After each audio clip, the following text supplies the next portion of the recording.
যা হয়েছে স্রষ্টার কাছে অকৃত্রিম প্রার্থনা, অকৃত্রিম ভালো লাগা, অকৃত্রিম আনুগত্য যে বাংলাদেশ একটা রক্তপাতহীন অভ্যুত্থান হয়েছে এবং ছাত্র জনতার অভ্যুত্থানে স্বৈরাচারের পতন হয়েছে। বাংলাদেশের ইতিহাসে এই স্বৈরাচারের পতন দিবস জুলাই অভ্যুত্থান হিসেবে বিবেচিত হবে, কেননা আগস্ট মাস চললেও ছাত্ররা যারা আন্দোলন করছিল তারা এটাকে জুলাই মাসের যে বেদনা সেই বেদনা চালিয়ে নিচ্ছিল। এই জুলাই অভ্যুত্থানের মধ্য দিয়ে নতুন একটা বাংলাদেশের সূত্রপাত ঘটল।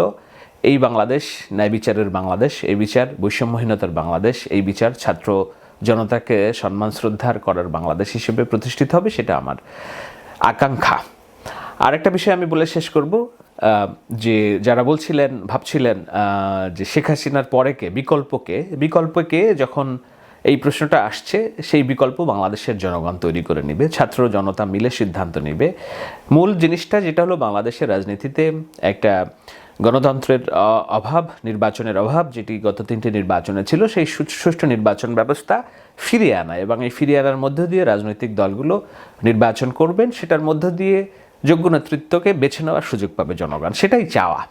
কিন্তু আমি মনে করি যে যেই অনাচার বাংলার মাটিতে হয়েছে শেখ হাসিনার শাসন দ্বারা, এই শেখ হাসিনাকে বাংলার রাজনীতিতে পুনর্বাসন করার কোনো রকম গণতান্ত্রিক চেষ্টা বাংলাদেশের মানুষ যদি আবার করে, কিংবা তার দল আওয়ামী লীগের কর্মী সমর্থকরা করে, সেখানে আমার ব্যক্তিগতভাবে অনেক আপত্তি থাকবে। নিশ্চয়ই আপনাদের আপত্তি থাকবে কিনা আপনারা জানাবেন, কেননা প্রতিশোধ পরায়ণ চরিত্র হিসেবে বাংলাদেশের রাজনীতিতে শেখ হাসিনা সারা জীবন তার নাম লেখা থাকবে এবং রক্তপিপাসু একজন খুনি, সর্বোচ্চ খুনের স্বৈরশাসক হিসেবে তিনি এরই মধ্যে এরশাদকে ছাপিয়ে গিয়েছেন, ইয়াহিয়াকেও সম্ভবত ছাপিয়ে যাবেন।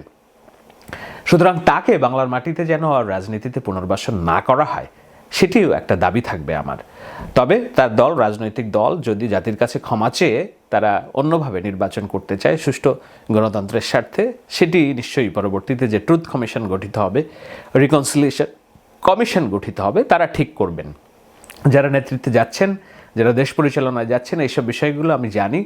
এটি খুবই কঠিন একটি বিষয়, এটি কঠিন একটি সময়। এই কঠিন সময়ে তাদের জনগণের আকাঙ্ক্ষার প্রতি শ্রদ্ধা দেখিয়ে তাদের নেওয়া সিদ্ধান্তগুলো নিশ্চয়ই শান্তি ফিরিয়ে আনতে পারে, নতুবা বাংলাদেশে অশান্তি বিরাজ করলে সেটি কারোর জন্য কাম্য হবে না। আমি শেষ করব ছোট্ট একটা অনুরোধ জানিয়ে, যে শেখ হাসিনা যেহেতু ভারতে পালিয়েছে, সুতরাং ভারতকে দিয়ে বাংলাদেশে রাজনৈতিক অস্থিতিশীলতা তৈরি করা তার সর্বোচ্চ প্রচেষ্টা থাকবে। তার ব্যক্তিগত চরিত্রের অভিজ্ঞতা থেকেই বলছি।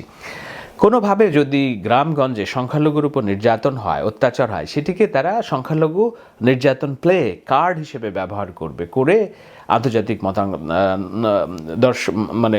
মতামত সৃষ্টির চেষ্টা করবে, ভারতকে এখানে সরাসরি ইন্টারফেয়ার বা হস্তক্ষেপ করার চেষ্টা করবে। সেটা যেন না হয়। দোহাই আপনার আশেপাশে সংখ্যালঘুর নিরাপত্তা দিন, মন্দির গির্জা নিরাপত্তা দিন তেমনভাবে যেভাবে আপনি মসজিদের নিরাপত্তা দিচ্ছেন।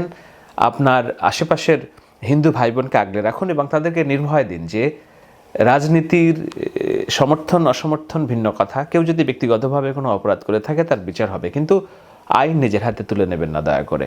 আমাদের এই অর্জন অনেক রক্তের বিনিময়ে, এক সাগর রক্তের বিনিময়ে অর্জিত এই স্বাধীনতা যেন কেউ কেড়ে না নিয়ে নেয়, ভুলুণ্ঠিত না করে, সেটার জন্য আপনাদের বিবেচক কর্মকাণ্ডই পারে বাংলাদেশকে থামাতে এবং এগিয়ে নিতে। সবাই ভালো থাকবেন, সবার জন্য ভালোবাসা। আমরা যদি সমস্যারে এই যুদ্ধটা করেছি, যারা এই যুদ্ধের নেতৃত্ব দিয়েছেন, যেসব ছাত্র নেতা, তাদের প্রতি আমার অনেক রকম ভালোবাসা, কৃতজ্ঞতা। আর সর্বোপরি যারা শহীদ হয়েছেন, সকল শহীদের আত্মত্যাগ আমরা ভুলব না। এক সাগর রক্তের বিনিময়ে বাংলার দ্বিতীয়বারের স্বাধীনতা আনলো যারা, আমরা তোমাদের ভুলব না।